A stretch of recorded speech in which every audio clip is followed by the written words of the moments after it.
जगा तो नाही ना? युवराज त्याला नाही ऐकू येत. त्याला बहिरा केला नव्ह का?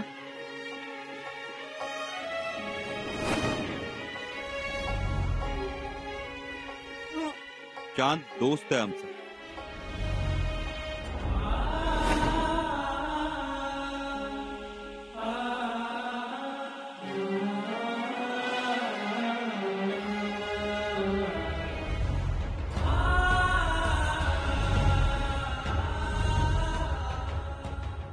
दादासाहेब, खूप वाईट झालं हो. आमचा जवळचा मित्र गेला. एक अबोल मैत्री संपली. नाही म्हटलं तरी चांदचं तुमच्यावर खूप लक्ष असायचं. छावणीतला महत्वाचा दुवा होता तो आमचा. विचारायला ऐकू येत नव्हतं. बहुधा दिलेर खानानं लहानपणीच त्याच्या कानात ओतलेला शिशाचा उकळता रस खदखदत असेल आयुष्यभर. आम्हाला पाहिलं की खुश होऊन जायचा. तो तुमचाच होऊन गेला होता. त्याला ऐकू येत नव्हतं, पण तुमची भाषा समजायची. पण अक्कासाहेब, चांदनं आमच्यासाठी दिलेर खानावर का वार केला असेल? का चांद दिलेर खानाला मारायला धजावला असेल? नेमकं काय घडलं असावं? नक्कीच काहीतरी मोठी घडामोड घडली असणार. शक्यता आहे. नाहीतर चांद एवढ्या थराला जाणार नाही. कदाचित चांदनं आमच्याविषयी काहीतरी पाहिलं किंवा ऐकलं असावं, जे आमच्यासाठी घातक आहे. आणि तेच त्याला तुम्हाला सांगायचं असणार. आणि हे दिलेर खानाला समजलं असेल तर? अक्कासाहेब, याचा अर्थ छावणीत काहीतरी भयंकर शिस्त आहे, आणि तेही आपल्या विरोधात. दुर्दैवानं हे चांदच्या बलिदानानं आपल्याला समजलं. खरंच हो दादासाहेब, चांद स्वराज्याच्या भल्यासाठी बलिदानाला सामोरा गेला. अक्कासाहेब, आता आपल्याला सावध राहायला पाहिजे. सावध.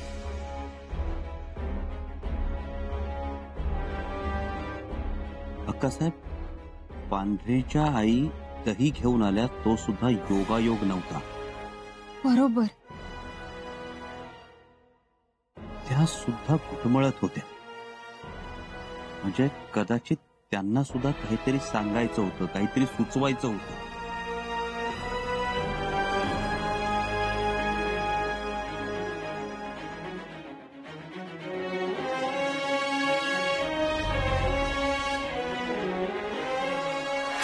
दही घेऊन आले. घ्या. आईसाहेब, का आमच्यासाठी एवढी तकलीफ घेतली? लई करावंसं वाटतं, पण इथं या छावणीत काय करणार? त्यात हा चौकी पारा बघा कसा मेणासारखा चिकटलाय. ते मेण? वय वय मेनच. काय दह्याला मेणासारखा चिकटलाय?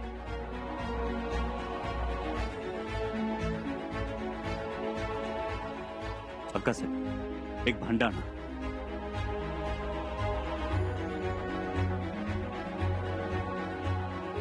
पाणी आणा.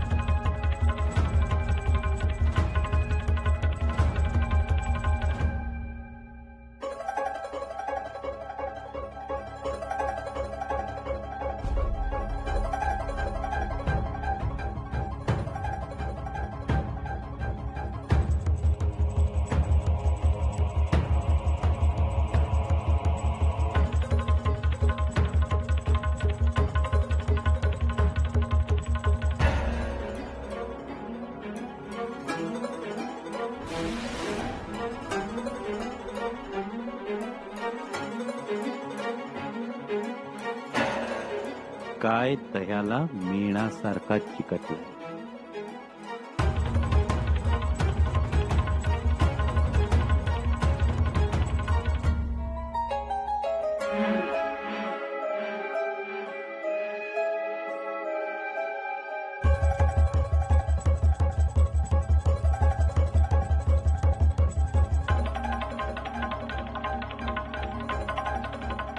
काय लिहिलंय? काही करा, छावणी सोडा. तुम्हाला कैद करून दिल्लीला पाठवण्याचा हुकूम आला आहे. 5,000ची फौज निघाली आहे. आज उद्या ती पोहोचेल.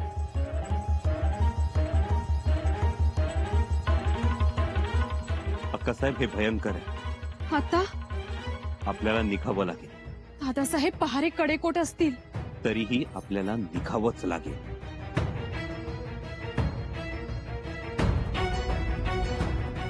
काहीही करून या चक्रव्यूहातून बाहेर पडायलाच पाहिजे.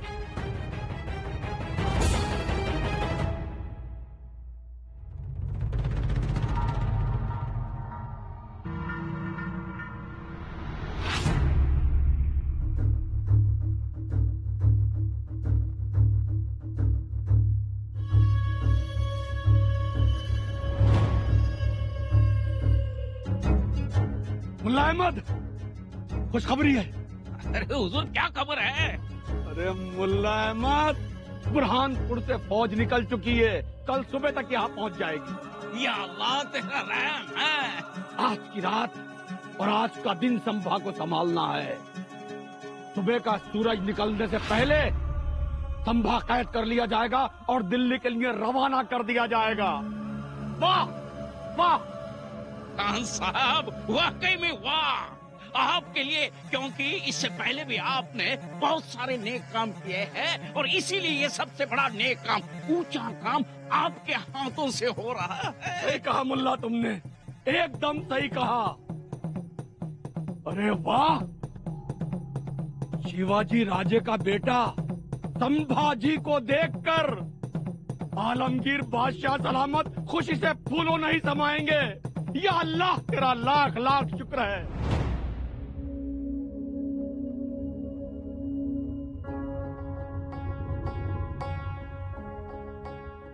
महाराज,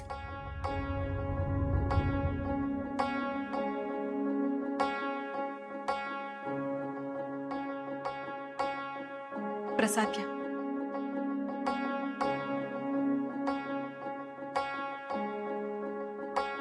आज सदरेवर न जाता आपण देवघरात, आणि काल रात्रीही आपल्या महालात उशिरापर्यंत समयात येवत होत्या. होय पुत्रा राणीसाहेब, हल्ली आमची झोप गडावरून कुठे पाय उतार झाली माणूस ठाऊक. महाराज, आम्हाला ठाऊक आहे तुमची झोप शंभूराजांच्या अवतीभवती घुटमळते. का जागत बसला होता? ते सांगूच तुम्हाला निवांतपणे. पुत्रा, आमच्यासाठी एक काम करा. तुमच्या देवाला साकडं घाला. साकडं घालायचंय देवाला? स्वराज्याचं भवितव्य सुरक्षित राहू दे असं साकडं घाला. महाराज, काय बोलताय आपण? आपण आहात म्हणजे स्वराज्य सुरक्षितच आहे. शंभूराजांची काही खबर? साकडं घाला देवाला. तुम्ही देवाच्या जवळच्या आहात. तुमच्या शब्दावर देव मान डोलावतो. सगळं काही ठीक होऊ दे म्हणावं.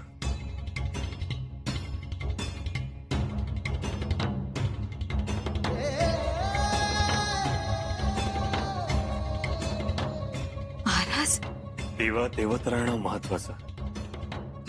दिवा असेल तर उद्या मशाली पेटतील, पण वेळ लागतील. महाराज, आजपर्यंत अनेक संकटांना आपण धैर्याने तोंड दिलं. मोठमोठ्या संकटांना आसमान दाखवलं आपण. परंतु आज एवढा हळवं होताना आम्ही पहिल्यांदा पाहतोय तुम्हाला. कळव नाही पुतळारण साहेब, पण आमच्यातला बाप कालपासून धास्तावलाय. काय होईल काय नाही याची कल्पनाच करवत नाहीये मला. पुतळा, उद्याचा उगवणारा सूर्य हा आमचं हित ठरवेल. म्हणजे दिलेर खानाच्या तळावरून सुटण्यासाठी शंभूराजांना फक्त उद्या सूर्योदयापर्यंतचीच वेळ आहे. सगळ्या गोष्टी ठरल्याप्रमाणे होऊ दे. शंभूराजांच्या हाती यश लागू दे असं साकडं घाल.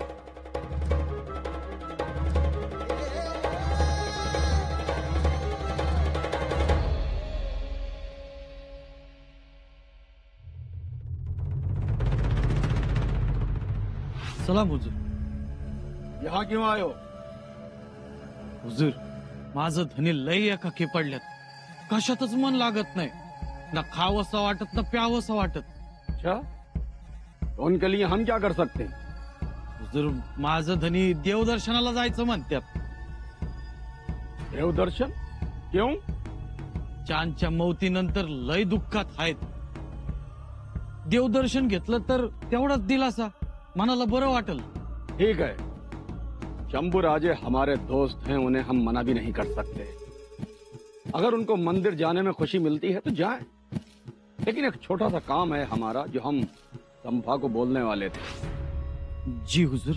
काम ये है, तुम्हारी जो फौज है वो बेजापुर भेजी जाएगी और वहां की चौकी पर गश्त करने के लिए आज से तुम्हारी फौजें उस तरफ भेज दी जाएंगी. समझे? जी. उन्हें कहो तैयारियां शुरू कर दी जाएं. मी सांगतो तुमचा आदेश. पर माझ्या धन्याचं ते देवदर्शनाचं. हाँ हाँ, जरूर जरूर. लेकिन हमारी एक शर्त है, जब शंभू राजे मंदिर जाएंगे तो उनके साथ साथ हमारा मुल्ला अहमद भी चलेगा. पर देवदर्शनासाठी मुल्ला साहेब कशाला? उल्टी जुबान हमसे मत बोलो. मंजूर है तो बोलो. ठीक है, इजाजत द्या.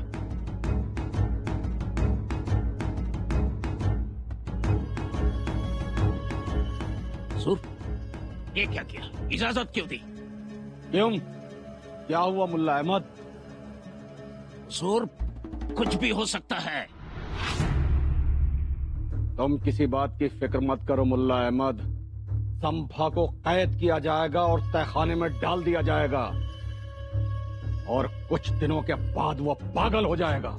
सुर, मेरा कहने का मतलब ये था. तुम किसी बात की फिक्र मत करो मुल्ला अहमद. बस तुम एक काम करना कि तुम्हारे लोगों की नजरें उस पर से हटनी नहीं चाहिए. बिल्कुल हुजूर. कड़ी नजर रखोगे उसके ऊपर. वैसे भी बादशाह सलामत की चुनिंदा फौज कल यहाँ पहुँचने वाली है. संभा फौज के हवाले कर दिया जाएगा. लेकिन मुल्ला अहमद जी, तुम अपनी नजरें उस पर से नहीं हटाओगे. कड़ी नजर रखोगे उसके ऊपर. अगर उसने जरा सी भी चतराई करने की कोशिश की, उसका काम वहीं तमाम कर देना. जी बिल्कुल हुजूर. शंभू राजे को अपने भगवान का ये आखिरी दर्शन होगा. युवराज या क्षणी संकटात आहेत. जाणीव आहे. औरंगजेबाची 5,000ची फौज त्यांच्या दिशेनं वेगानं येते. आमचं लक्ष आहे. उद्या सकाळपर्यंत त्यांना कैद होणार. आम्ही निरोप पाठवलाय. ते आतापर्यंत सावधही झाले असते. पण निरोप मिळाला असेल ना? गाफील तर राहणार नाहीत ना ते? सुनबाई, आम्ही पाठवलेला निरोप त्यांच्यापर्यंत पोहोचणारच. एक वेळ आमची गल्लत होईल, पण आमच्या माणसांची कधीच नाही. आबासाहेब, आम्हाला खूप काळजी वाटते हो. कारण दिलेर खान आतापर्यंत सावध झाला असेल. होय, खुद्द औरंगजेबाची 5,000ची फौज येते, त्यामुळे छावणी सतर्क सावध झालेली असेलच. तुम्ही काहीही करा आबासाहेब, पण युवराजांना सुखरूप घेऊन या. सुनबाई, युवराज सुखरूप येतील. फौज छावणीत पोचण्या अगोदरच युवराजाने तळ सोडलेला असेल. पण आपण म्हणत आहात की छावणी सावध असेल. तरीही पहारे फोडून छावणीच्या डोळ्यात धूळ चारून युवराज तिकडनं निसटणार. पण कसे? कसे? कसं याचं शिक्षण आम्ही त्यांना आग्र्यातच दिलंय. सुनबाई, तुम्ही फक्त बघत राहा शंभूराजे काय काय अग्निदिव्य करतात ते. बाबासाहेब, बत्ताशिबाई सुद्धा आहेत त्यांच्या सोबत. त्यांचीही काळजी वाटते हो. नका काळजी करू सुनबाई. गाईचं शेण खाली पडलं तरी उचललं जातं, तेव्हा सोबत दगडमाती घेऊनच उठतं. ही तर आमची लेक आहे. काहीतरी तर शिकली असेल आमच्याकडून. कधी पळायचं, कसं पळायचं, कधी झेप घ्यायची, कधी वाघ नख लावायचं. शिकल्या तशा धाडसी आहेत आणि जिद्दीही. पण तरीही बेत फसलाच आणि लागलेच फौजेच्या हाती आणि घेऊन जाऊ लागले दिल्लीच्या रोखाने. तर नाही सुनबाई, त्या औरंगजेबाच्या 5000 फौजेला आम्ही चंद्रभागा ओलांडून देणार नाही. आणि अगदी तसाच प्रसंग पडला तर त्या पांडुरंगाच्या अबीर बुक्क्याचा रंग लाल होईल. इतकं रक्त सांडू आम्ही चंद्रभागेच्या तीरी. तुम्ही निश्चिंत असा. आमच्या शंभूराजांवर आमचा पूर्ण विश्वास आहे. दादासाहेब, आता आम्हाला प्रत्येक गोष्टीत धोका वाटतोय. म्हणजे औरंगजेबाची 5000ची फौज पहाटेपर्यंत नाहीतर सकाळपर्यंत तरी पोहोचेलच. अक्कासाहेब, ती खात्रीशीर खबर आहे. त्यांची फौज येत असताना आपली फौज गस्तीच्या निमित्ताने बाहेर पाठवली जाते. यात काहीतरी धोका आहे. धोका तर आहेच. आणि अक्कासाहेब, म्हणूनच आपल्याला आज मध्यरात्री निघायचंय. मध्यरात्री कसं निघणार? दादासाहेब, पहारे कडक आहेत. त्यात तो दिलेर खान आणखी सावध असणार. अक्कासाहेब, तरीही आपल्याला आज रात्री निघावंच लागेल. दादासाहेब, आपण छावणीतून बाहेर पडलो तर त्यांचे लोक आपला पाठलाग करणार. आपण पायी दौड मारणार. कसं जमणार हे सगळं? त्याची तजवीज बहिर्जी काका करतील. आम्ही त्यांना सगळ्या गोष्टींची कल्पना देणार आहोत.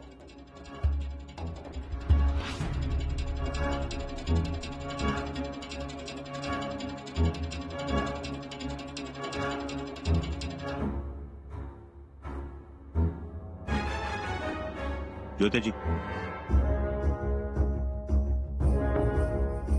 युवराज, हे बघ, हा दिलेर खानाच्या छावणीचा नकाशा.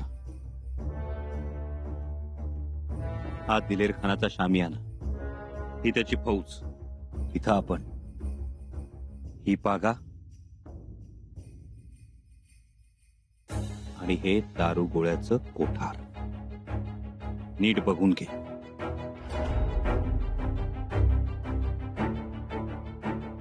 हे कोठार आज रात्री तुला पेटवून द्यायचंय.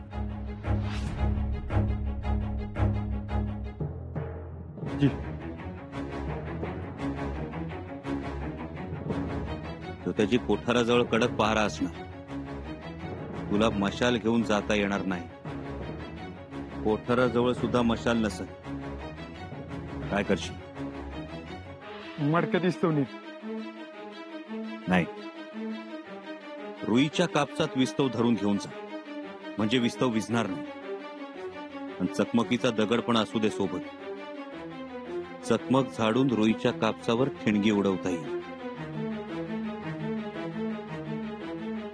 एकदा का दारुगोळ्याचं कोठार पेटलं का मोठा स्फोट होईल. सगळ्यांचं लक्ष कोठाराकडे वेधलं जाईल.